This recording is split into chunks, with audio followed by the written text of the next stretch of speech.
میں اعظم خان آپ سے مخاطب ہوں اور آپ جانتے ہیں کہ میری ساری زندگی اور زندگی کا عمل ایک آئینے کی طرح آپ کے سامنے ماضی میں بھی رہا ہے، آج بھی ہے، اور آپ کل اور آج سے میرے آنے والے کل کا اندازہ لگا سکتے ہیں۔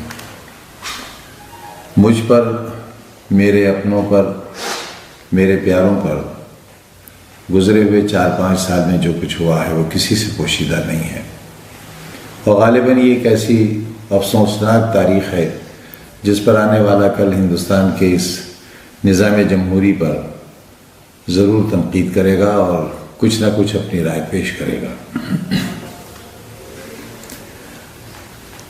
روز اول سے زندگی کا مشن یہی تھا کہ جو لوگ بہت کمزور ہیں، بہت نظر انداز ہیں، اپیکشت ہیں، اور کسی مقصد کے تحت پوری دنیا میں اور بالخصوص ہمارے ہی اپنے مادر وطن میں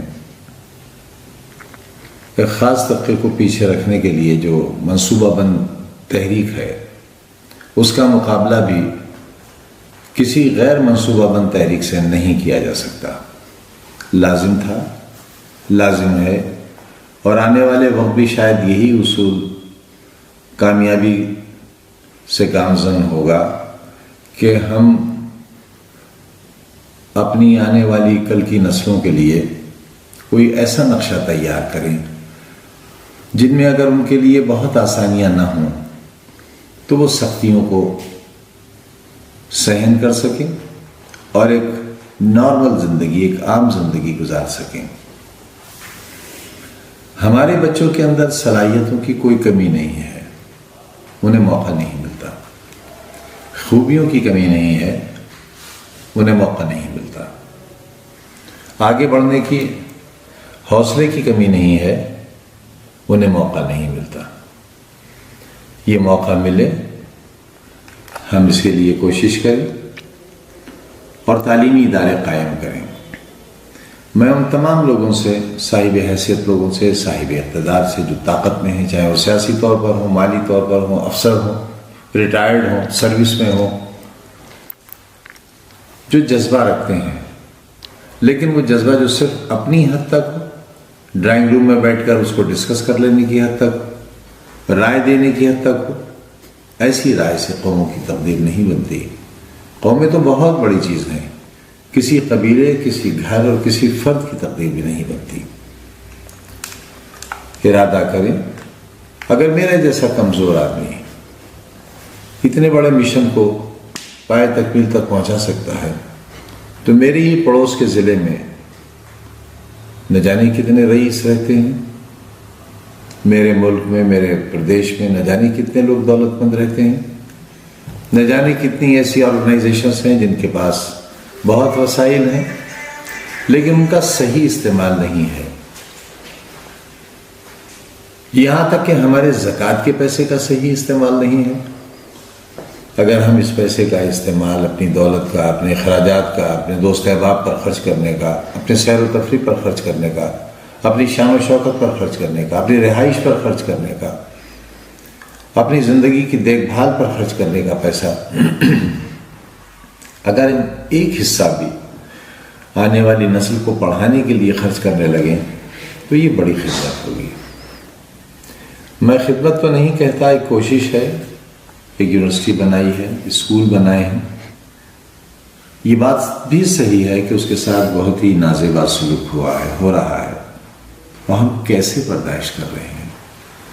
ہمیں تو اپنی قوت برداشت پر کبھی کبھی حیرت بھی ہوتی ہے کہ ہم ہڈی گوشت کے بنے ہوئے انسان ہیں بھی یا نہیں ہیں، کوئی پتھر کی پہاڑی تو نہیں ہے، کوئی فولاد کا دریا تو نہیں ہے جو بہتا ہے لیکن فولادی طاقت سے۔ ہمارے اندر احساس بھی ہے، ہمیں غم بھی ہوتا ہے، تکلیف بھی ہوتی ہے، انگارہ ہمارے سر پر رکھا جاتا ہے تو اس کی تپش بھی محسوس ہوتی ہے، لیکن یہ سب کچھ برداشت کرتے ہیں اس لیے کہ ہم نے جو اپنے آپ سے عہد لیا ہے، میرے اپنوں نے، میرے احباب نے جو عہد لیا ہے، جو ہمارے ساتھ جیلوں میں رہے، آج بھی ہیں، جنہوں نے سختیاں سہیں، آج بھی سختیاں سہ رہے ہیں، جو برباد کر دیے گئے لیکن انہوں نے شکایت کا موقع نہیں دیا. بہتوں نے دیا بھی، بہتوں نے تیزاب کے خنجر بھی پار کیے، لیکن بہت سے ایسے ہیں جنہوں نے بہت تکلیف کے وقت میں بھی ساتھ نہیں چھوڑا ہے، اور انہی کے تعاون، انہی کی محبتوں کے سہارے ہم ابھی تک کھڑے ہیں. آپ سے صرف ایک اپیل کرنا چاہتے ہیں، یہ تعلیم گاہ میری تربیت گاہ بھی ہے، اور یہ آپ کی آنے والی نسلوں کا سنہرا خواب ہے. اسے ٹوٹنے مت دیجیے. کوئی دولت، کوئی طاقت شاید اب اسے اتنا نہیں بچا سکتی جتنا طلباء کی تعداد اسے بچا سکتی ہے. آپ کے بچے، آپ کی بچیاں پڑوس کے اضلاع میں جاتی ہیں، اور بڑی تعداد میں یہاں سے طالب علموں کا منتقل ہونا میرے خیال سے ہمارے لیے ایک فکری موضوع بھی ہے. بچے ہمیشہ یہی چاہتے ہیں کہ ان کو باہر جانے کا موقع ملے، گھر سے نکلنے کا موقع ملے، لیکن وہ یہ نہیں جانتے کہ چند سالہ زندگی جو ان کی تعلیمی زندگی ہے، وہ ان کی قبر تک بچنے والی زندگی پر بہت بھاری گزر سکتی ہے.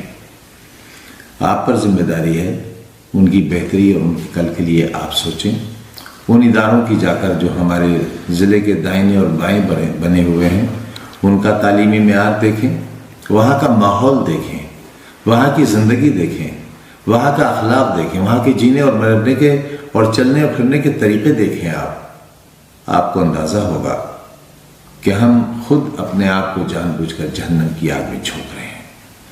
پھر ایک بار آپ جوہر یونیورسٹی بھی آ کر دیکھیے، یہاں کا ماحول دیکھیے، یہاں کی خوشنما فضاؤں کو دیکھیے، یہاں کے ٹھنڈے ماحول کو دیکھیے، آب و ہوا دیکھیے، یہاں کی ہریالی دیکھیے، آپ عمارتوں کا حسن دیکھیے، یہاں اساتذہ کی محنت دیکھیے، ہمارے طالب علموں کی شرافت اور ان کے پڑھنے اور یہاں رہنے اور جینے کا انداز دیکھیے. آپ ہماری تربیت دیکھیے آپ آ کر یہاں، اور یہ بھی جان لیجئے کہ ہمارے یہاں سے پاس آؤٹ ہونے والے اسٹوڈنٹس بیکار نہیں پھر رہے ہیں. ہم یہاں پلیسمنٹ کا کوئی وعدہ ماضی میں نہیں کرتے رہے ہیں. مستقبل میں کیا ہوگا یہ نہیں جانتے، لیکن ماضی میں نہیں کرتے رہے ہیں. اس کے باوجود ہمارے یہاں کے پاس شدہ جج بھی ہیں، اسرو میں بھی ہیں، ودھان سبھاؤں میں جوائنٹ سیکریٹریز کے پدوں پر ہیں، ہندوستان کے باہر اچھی ملازمتوں میں ہیں.